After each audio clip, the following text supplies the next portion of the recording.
Welcome. In this video we are going to learn Meterpreter architecture migration exploit in Metasploit. This module checks if the Meterpreter architecture is the same as the OS architecture, and if it's incompatible, it spawns a new process with the correct architecture and migrates into that process. Let's open up terminal, type sessions. Here you can see that two Meterpreter sessions are opened here.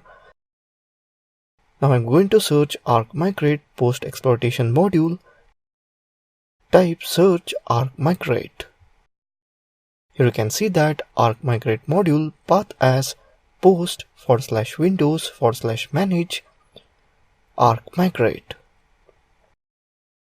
Let's load this module in the MSF console. Type use post/windows/manage arc migrate. Type info.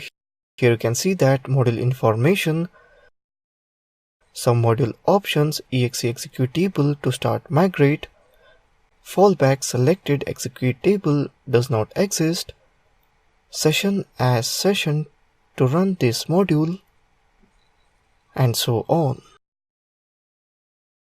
Let's add session as session 1 and finally exploit it. Here you can see that migration executed successfully. So that's it in this video on Meterpreter architecture migration exploit. Thank you for watching this video.